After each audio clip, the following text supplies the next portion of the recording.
Boa noite. No Globo Repórter de hoje, as belezas da Serra da Bocaina, a floresta brasileira que acaba de se tornar patrimônio mundial. Exuberante, pouco conhecida, ela esconde algumas das cachoeiras mais bonitas do país. Para chegar até elas, nossos repórteres atravessam territórios isolados, quase inacessíveis. Quantas descobertas! A onça parda, um dos maiores felinos das Américas, circula por estas matas. Quem é o caçador das montanhas? O homem que tira da terra uma saborosa iguaria, o caviar caipira. A serra ainda preserva a rica arquitetura dos barões do café. Inspira homens e mulheres que transformam barro em valiosas obras de arte. O programa desta noite é uma coprodução com a Rede Vanguarda, afiliada da TV Globo no Vale do Paraíba.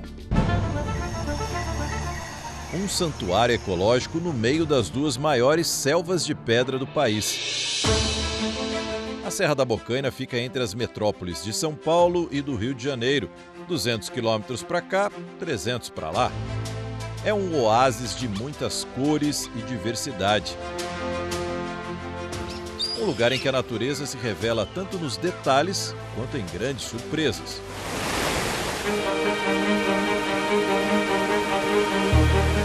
E esse ecossistema com florestas, cachoeiras, cavernas, praia e mar acaba de se tornar um patrimônio mundial.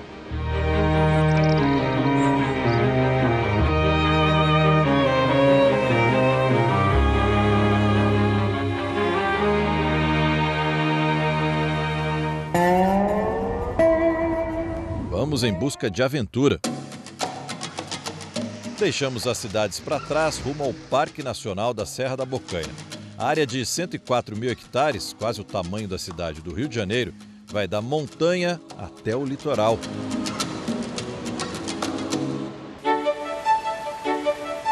Além da diversidade de fauna e flora, o parque é o berço de águas cristalinas.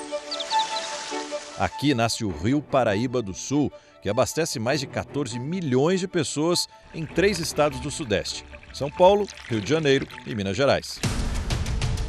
Mas graças ao relevo extremo e à Mata Atlântica protegida, os calmos rios se transformam em quedas poderosas.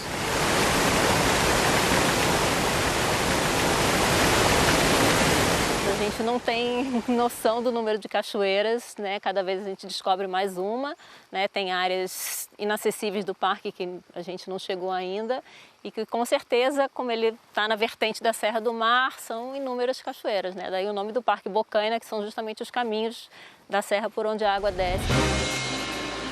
Nossa expedição vai em busca de algumas dessas maravilhas da natureza. Ó, primeira parada, 1 quilômetro depois da entrada do parque, já tem aqui, ó, Cachoeira Santo Isidro, considerada uma das mais bonitas do Brasil. Vamos ver se é mesmo. A trilha é bem tranquila. Próxima cachoeira é uma descida íngreme, uma escadaria, que requer um pouquinho mais de atenção. A gente está muito perto já da cachoeira, mas o difícil é andar por essas pedras sem ficar olhando para ela. Porque o legal é você chegar bem de frente para a queda d'água e poder admirar isso tudo.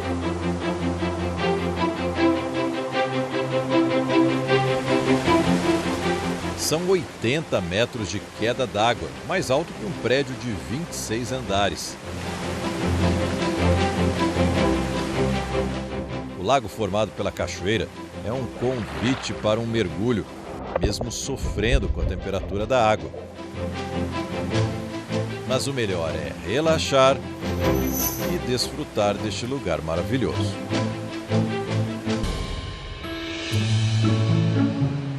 Foi essa energia da natureza que trouxe o casal carioca para cá. Você falou que conhece muitos parques, né? Muitos parques. Pelo que você viu até agora, o que você está achando? Sensacional, lindo, cachoeira, acabamos de vir agora, é linda a Cachoeira Isidro. Hora de encher a garrafinha de água para encarar o que vem pela frente. Serão 2 dias para cruzar a serra e chegar em outra cachoeira que fica no meio do parque e dizem que é ainda mais bonito. Fazemos parte da viagem de carro. Mesmo assim, o caminho não é tranquilo. Alguns trechos lembram um rally. Tem lama, muitos buracos e outros obstáculos. A gente tem que fazer uma travessia de um rio, o rio Mambucaba, que é um rio que nasce ainda no estado de São Paulo e só vai desembocar no litoral do Rio de Janeiro. E aqui não tem ponte, não tem opção, não tem atalho, tem que passar por dentro do rio mesmo. Acho que a gente conseguiu, né? Depois de quase 4 horas sacudindo dentro do carro, chegamos ao primeiro ponto de parada. A gente chega um pouco quebrado, viu? Mesmo de carro. Aí nessa casa a gente fica por uma noite, aqui não tem energia elétrica, para a gente continuar a partir de amanhã, aí tudo na caminhada. Oi, não, oi. Dona Palmira nasceu aqui muito antes da criação do parque, que é de 1971. Eu sou velha aqui. É nada. Então a senhora está há 50 anos nessa casa? É, a filha minha vai fazer 51 já. E criou os filhos todos aqui? Tudo aqui. Quando a noite chega, é hora de acender o candeeiro para afastar a escuridão. É com essa luz suave que ela prepara o jantar para os visitantes do parque que se hospedam na casa dela. Essa é a fonte de renda da Dona Palmira e do filho. Vem muito gringo aqui, né? Vem muito estrangeiro aqui, né? Vem. E aí como que a senhora fala com eles? O que a senhora já aprendeu? Não, tem o guia dele, mas a gente entende, mas eles dão sinal, né? Ah, a gente entende. Quando eles querem água ou quer tomar banho, eles já mostram, né? Dá o sinal. E a senhora arrisca falar alguma coisinha? O que a senhora já aprendeu ali? Um bolo? Não, é só isso que eu aprendi. É coffee, é milk. E consegue se entender bem com eles? É beer. É... Beer, cerveja. Essa a senhora aprendeu, né? Beer. E a senhora gosta de receber gente aqui? Eu gosto. É bom, né? Porque a gente mora sozinho. É longe, né? Aí, quando tem gente que eu tô animada. Ela se diverte e quem passa por aqui come muito bem. Tudo quietinho.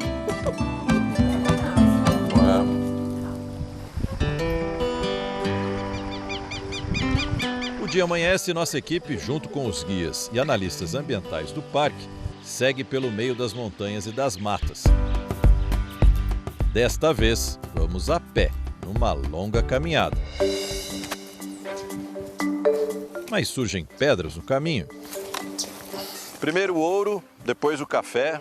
Por caminhos como esse, que foram calçados com pedras por escravos, passavam os produtos brasileiros que eram escoados para o litoral do Rio de Janeiro e seguiam para Portugal. Tudo no lombo de mulas. E como eram toneladas de produtos, as tropas, como eram chamadas, se cruzavam por aqui a todo momento. Dá para imaginar que há 150, há 200 anos, o congestionamento para subir e descer a serra era de tropeiros com seus animais. A única forma de você distribuir a produção, fosse do café, fosse do tabaco, mesmo o ouro, a única forma de você transportar eram através dessas tropas de mulas, enfim. Então o volume era muito maior, eram pessoas ricas os tropeiros, eram como transportadoras naquele período. Então, assim, é a eles que você recorria para que o sistema logístico comercial funcionasse. Naquele tempo, o fluxo de mulas era tão grande por aqui que fez surgir uma profissão, essa sim, difícil de imaginar, a de catador de ferraduras que caíam pelo caminho. Vamos deixar a história para trás e seguir em busca das cachoeiras mais bonitas do Parque da Bocaina. É o mesmo objetivo desta turma de franceses. Eles vieram conhecer o parque e estão encantados com o passeio. Disseram que as cachoeiras são muito bonitas, ótimas para tirar fotos e dar um mergulho, e que a vegetação é completamente diferente dos parques franceses. A vegetation is completely different. A gente achou que era só a caminhada de um dia inteiro, mas os desafios continuam. Olha o que a gente vai ter que atravessar, olha aí. Opa, tá liso, viu? Aqui no meio, principalmente, está bem liso esse negócio aí, arrastando o pé, ó. Nem tirar o pé da madeira. A travessia pelo rio indica que estamos perto. Sabe aquela hora que o repórter fala assim, olha, valeu todo o sacrifício para chegar num lugar maravilhoso? Chegou essa hora. Dá uma olhada no lugar que a gente está. Impressionante mesmo. A Cachoeira do Veado parece surgir do nada, no meio da Mata Atlântica. São 2 paredões de água, um com 90 metros e outro com 110 metros de altura, que rasgam a floresta com uma força implacável.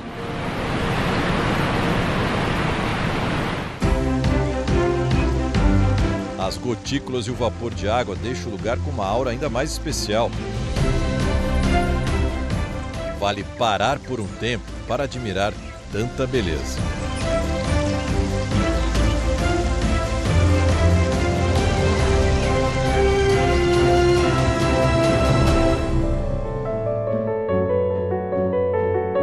Paisagens que se alteram a cada mudança de altitude. O verde vira uma paleta de cores. Rochas que no meio da mata se tornam ainda mais imponentes.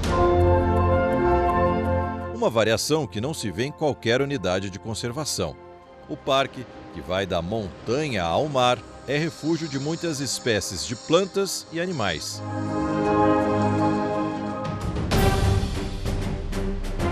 Estamos no litoral. Essa caminhada que a gente vai começar a fazer agora é numa área, numa região que facilita a observação de pássaros. Então a gente vai andar mais quietinho, né, Alex, para não espantar os pássaros, né? A observação de aves tem que ser em silêncio, né? A gente precisa estar bem atento ao movimento, à audição, ao contato visual e para poder fazer um bom registro ou simplesmente poder ver a ave desejada, né? Mas para chamar a atenção dos pássaros, o Alex usa um aparelhinho de som com o canto das aves gravado e elas respondem.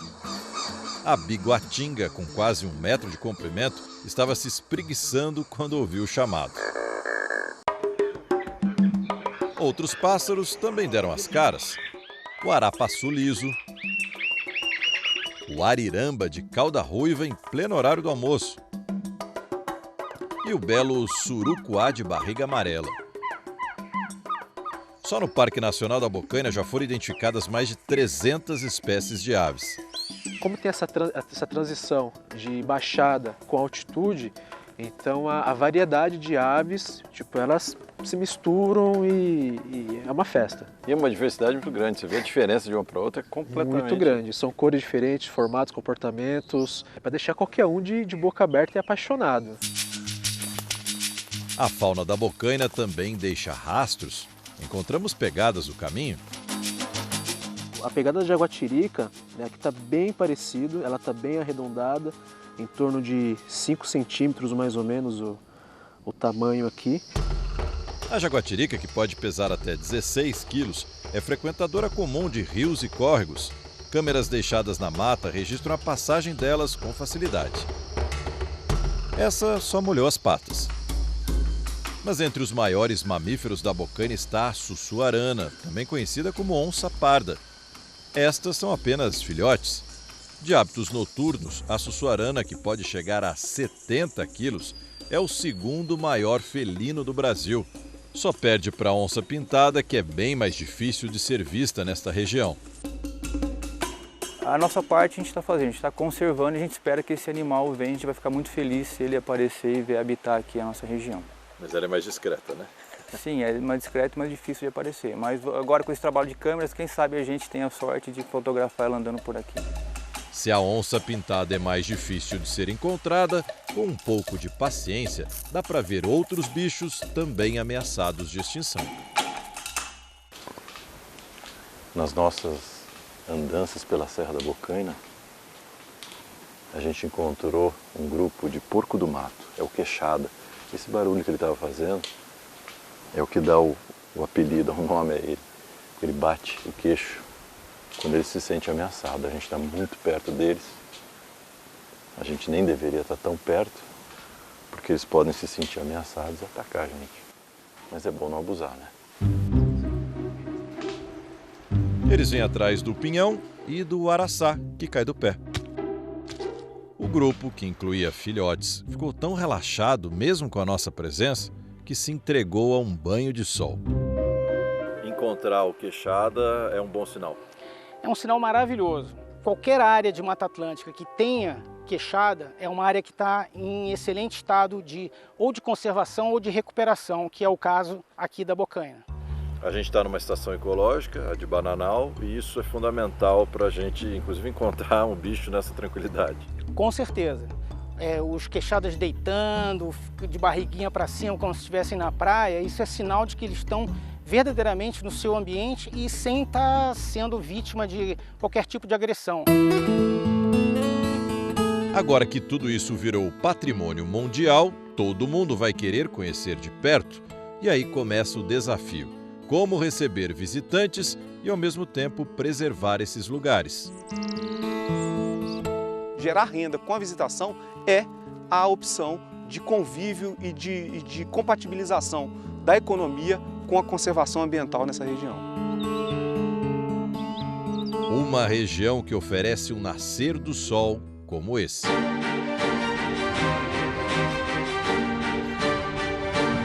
A Pedra da Macela é um dos locais mais visitados do Parque Nacional da Serra da Bocaina. O acesso é um pouco mais fácil. Difícil é querer sair dali.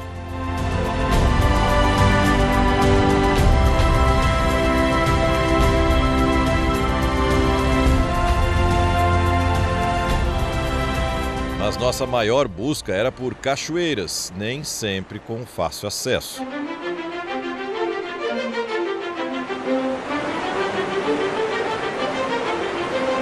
Cada lugar que a gente chega da Bocaina, não tem como nos impressionar, soltar um uau, um Nossa Senhora. Essa aqui é a Cachoeira do Bracuí, fica no meio da serra e tem vista para o mar. É bonito de se ver e linda de ser vista.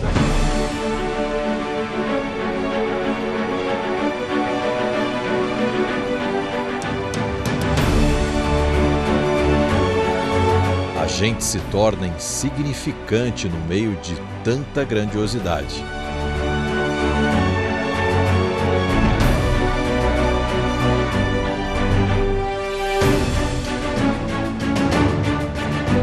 A Cachoeira do Bracuí fica no estado de São Paulo, mas essas águas vão banhar Angra dos Reis, no Rio de Janeiro.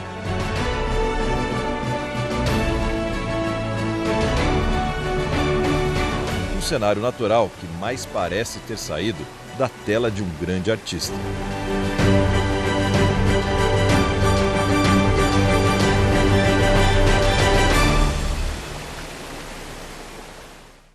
A formiga que vai para a panela e se transforma na mais saborosa iguaria da serra. É o caviar caipira. Voltamos já já.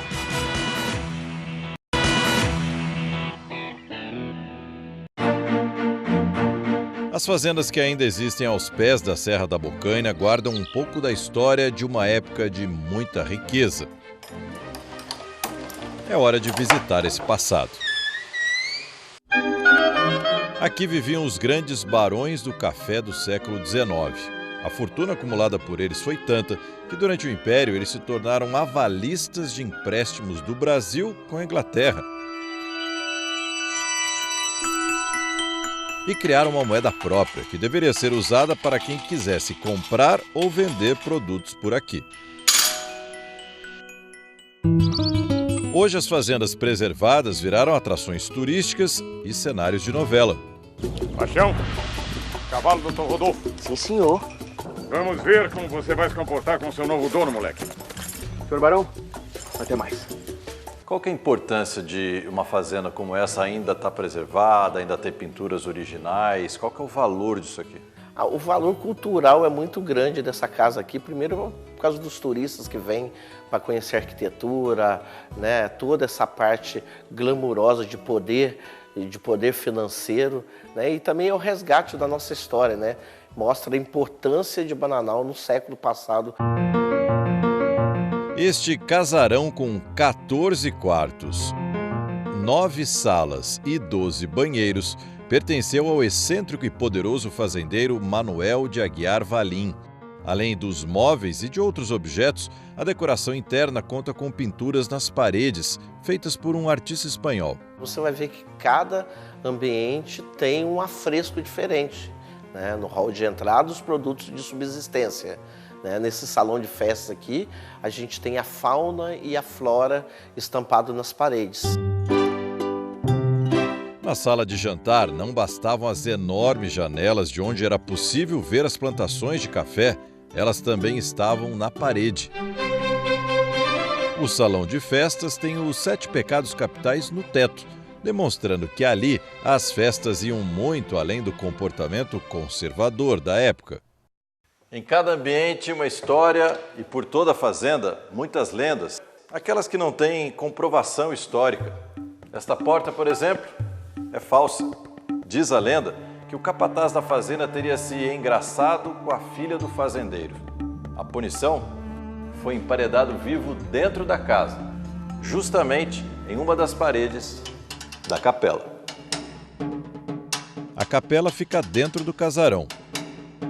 É o tamanho de muita igreja que a gente encontra pelo Brasil inteiro. E tirando as imagens, todo o restante, a estrutura do altar, pintura, é tudo original. Mas toda essa riqueza não foi graças apenas ao lucro com o café. O café era um elemento, a riqueza também estava pautada no tráfico de escravos. O café dava muito dinheiro? Dava. Todo mundo que plantou café no século XIX ganhou dinheiro, em larga proporção, enfim. Mas o tráfico proporcionou, sem dúvida nenhuma, uma riqueza mais austera. Negros arrancados de seus países na África chegavam aqui acorrentados.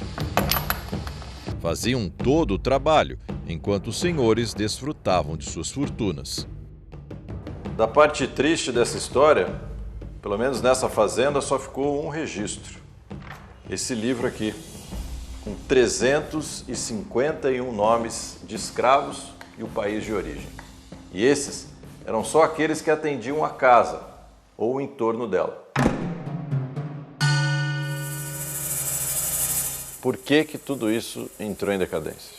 Bom, a decadência ela vai acontecer em decorrência do mau uso do solo, do fim da escravidão e da não diversificação dos negócios.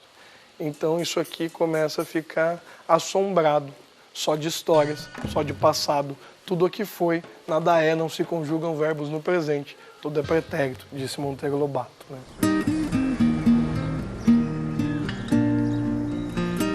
Essas palavras do escritor Monteiro Lobato foram publicadas há exatamente 100 anos. Ele trabalhou aqui como promotor de justiça no antigo fórum da pequena cidade de Areias. Hoje tem menos de 4.000 habitantes. No auge do ciclo do café, chegou a ter 6 vezes mais, quase 30.000 moradores.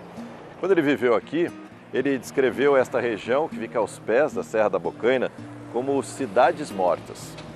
Apesar de um ritmo diferente, elas continuam sobrevivendo.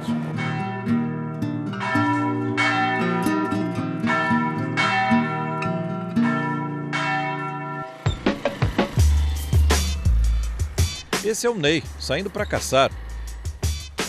Busca daqui, procura dali, olhos atentos para encontrar a presa que está escondida debaixo da terra. É de lá que vêm essas formigas, muitas formigas. Mas o que o Ney busca são essas aí, maiores. A içá fêmea, ou tanajura, é uma iguaria para os moradores da Bocaina. Tradição que vem dos índios, que já se alimentavam dessas formigas. Petisco, não tira gosto. Tem gente que chega a comer até com comida, misturando comida e come. O que impressiona, além do tamanho do formigueiro, é a organização delas. Foram as formigas que fizeram esse primeiro corte aqui. O mato estava alto há alguns dias. Inclusive, é o primeiro sinal que elas estão saindo. Mas também é preciso conhecer outros hábitos desse inseto. Eles só deixam o formigueiro entre os meses de outubro e novembro. E segundo o conhecimento popular, em época de lua cheia e depois de um dia chuvoso. O que é preciso para ser um bom caçador de içá? Primeiro, ele não pode ter medo da formiga, né? Ele não pode ter medo da formiga, ele tem que entrar e encarar a formiga e pegar, ser rápido, ter a coluna boa, né? Senão, de tarde, a coluna não está aguentando mais, né? Mas dá para dizer que você é um fominha, né? Porque a gente estava tentando fazer entrevista com você e você não parava de pegar içá. Bom, mas é que eu vim para pegar o içá, né? E vocês vieram para filmar, cada um veio para fazer uma parte. Eu vim para pegar o içá. O Ney é mesmo um bom caçador de içá. Enche baldes e baldes para levar para casa. Mas não é todo dia que leva vantagem sobre a caça. Nossa, mãe! O guloso morre de fome mesmo. Por falar em fome, vamos deixar o Ney catando as formigas perdidas e ir atrás de alguém que faça o prato pra gente experimentar, né? Entre os moradores da Bocaina, cada um tem um jeito, uma receita para fazer içá. Mas a mais comum, aquela que quase todo mundo sabe, é a farofa de içá, feita no fogão a lenha. A formiga limpa, sem cabeça, pernas e asas, vai ganhar a companhia de outros ingredientes: banha de porco e alho. O que vai para a panela é a barriga dela, que aqui a gente chama de bundinha. Dentro são as ovinhas dela. Não é por acaso que o escritor Monteiro Lobato chamou içá de caviar caipira. Ele morou nessa região e era um fã declarado do prato. Paciência de cozinheiro, mexe, põe mais fogo, coloca sal, mexe mais um pouco. O cheiro durante o preparo é forte e só meia hora depois... E aí, Matheus, tá pronta ou não? Agora ela está no ponto. Ela já atingiu a crocância que precisa, já secou e agora eu vou tirar. Já está com alho, já está com sal. Tá, o sal coloca a gosto. Normalmente ela tem que ser um pouquinho mais de sal para ela pegar um temperinho legal, tá? Entrar com a farinha para fazer a farofa.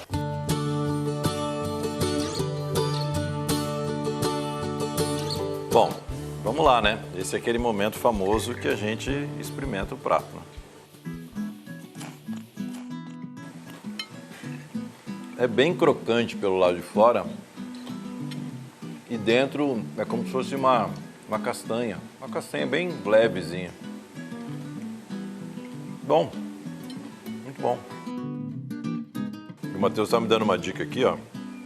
Que é colocar a farofinha no meio dessa folhinha a hora pro nobis. Faz uma trouxinha assim, é isso? Isso. E come tudo junto. Tudo junto. Fica bom também. Ela deixa mais úmido no paladar, né? Ela molhadinho. Combina isso, combina bem com a farofa. Ela quebra essa parte da farinha. Que é mais seca. Fica isso. Ela casa certinho e o sabor também fica muito gostoso. Quem também experimentou içá foi essa turista americana, filha de russos, que estava visitando a região e aprovou o prato exótico. E aí? Fazer sim. I love it. A cidade da cerâmica. A serra inspira uma arte extraída da terra. Você vai descobrir por que o barro, a argila da Serra da Bocaina é especial. Não saia daí, voltamos já já.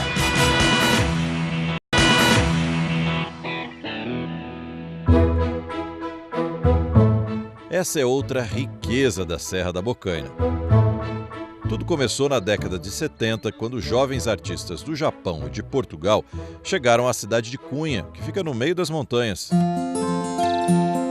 Além do clima ameno, havia muita lenha disponível para abastecer os fornos. E também uma outra matéria-prima essencial para o trabalho deles. A argila, retirada do solo da Bocaina, tem uma composição química considerada ideal para a produção de peças em barro.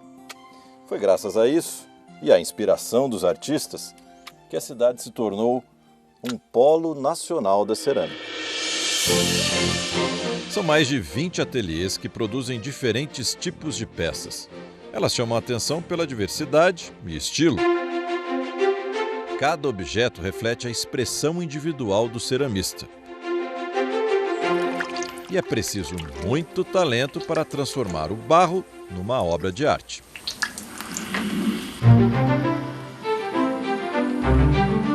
Nas mãos habilidosas, a argila vai sendo moldada até ganhar forma. Mas para virar cerâmica, a peça crua ainda tem um longo caminho. O primeiro é a queima em fornos como este. Existe um princípio da física que diz que o ar quente sobe. Os orientais já sabiam disso há mais de 2000 anos, por isso a ideia de um forno como esse. E essa explicação está no nome do forno. Noborigama. Noboro em japonês é o verbo subir e kama, fogo. Então, forno construído na subida. É o forno que utiliza o calor de baixo, que está sendo gerado para queimar as peças lá embaixo. Ele vai pré-aquecendo as câmaras seguintes mais para cima. Então você não gasta tanta energia para aquecer do zero, né? Gyutaro é nascido no Japão, filho de um brasileiro com uma japonesa. Saiu da Bocaina para ser geógrafo, mas voltou para cuidar do ateliê da família, que tem mais de 30 anos.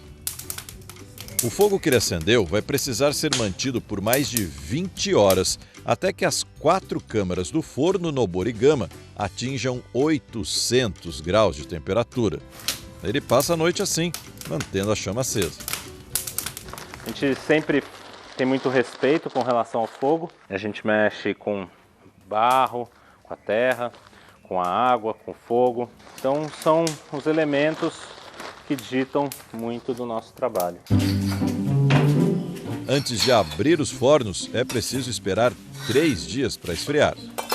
Mesmo com quase 3 dias para esfriar, está bem quentinho aqui dentro, viu? Afinal, o forno chegou a 800 graus centígrados, bem diferente dos 17, 18 que está fazendo aqui fora. O pessoal está tirando as peças, vamos ver como ficou a nossa, aquela que a gente está acompanhando desde a modelagem. Vamos ver. Olha ela aqui, ó. Bem diferente, né? Já está bem mais firme, já tem uma porosidade, está prontinha para ir para a pintura agora. Primeiro, um banho de esmalte. Só assim a peça seca pode receber a pintura. É quando entra o trabalho da mãe do Gil. Kimiko Suenaga aprendeu essa técnica com grandes mestres no Japão. Mesmo há quase 40 anos no Brasil, fala pouco português. Prefere se comunicar pelos traços florais, que marcam as peças com precisão oriental.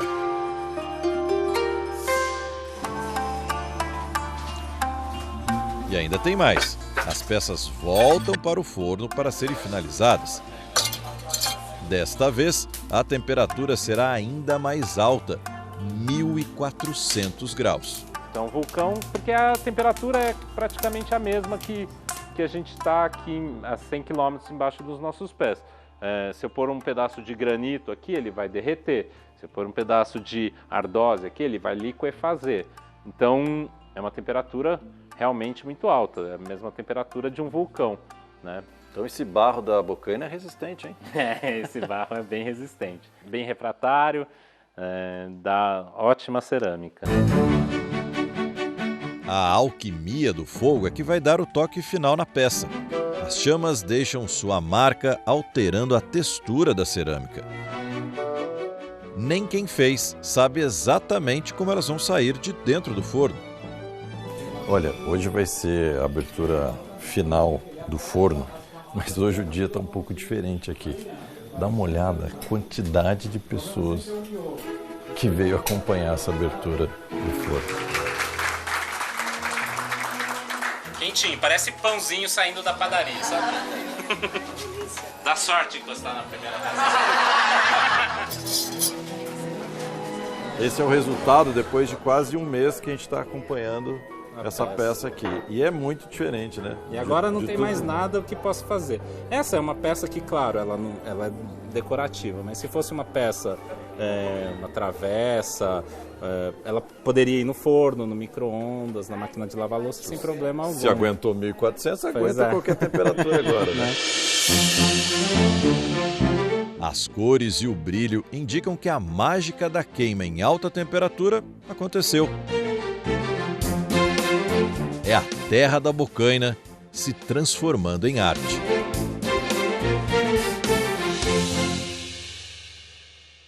mistérios subterrâneos. Rochas coloridas iluminam a escuridão das cavernas da Mata Atlântica. Voltamos já já.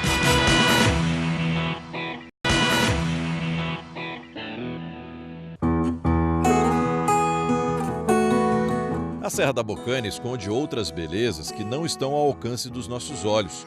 Algumas delas ficam ocultas embaixo da terra. Hora de ir mais fundo na nossa expedição. Vamos conhecer uma caverna da Bocaina. Ó, carros ficam para trás agora e a gente vai para uma caminhada carregando bastante equipamento para poder iluminar a caverna. A gente dá uma caminhada agora de uns 20 minutos pelo menos, né? 20 minutos, meia hora. Então vamos lá, torcer para não chover, né? A caminhada era com obstáculos, o que deixou tudo mais lento. Mata fechada. Acho que não, hein? Melhor por baixo.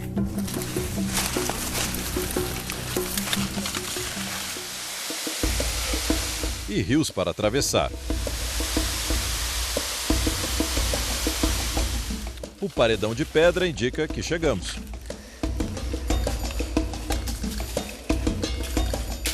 Essa é a entrada da Gruta da Onça, a gente finalmente chegou. E claro, a partir de agora, a gente vai precisar muito da nossa luz artificial. Os passos têm que ser calculados para evitar um acidente. Da entrada da caverna até o ponto mais baixo, a diferença de altura é de 60 metros. A cada mergulho no interior, a gruta revela novos espaços. O que tem de diferente numa caverna como essa em relação a outras cavernas no Brasil? Então, é uma caverna que existem poucas no Brasil, como essa, né? Uma caverna ela, feita de gneiss, que é uma rocha que deriva do granito. Só que essa daqui em especial é a maior do Brasil nesse tipo de rocha. Cada fragmento de rocha forma mosaicos que mudam ao contato da luz. E o que falar das cores que enfeitam essas paredes? Não dá para imaginar que tanta beleza fica escondida na escuridão.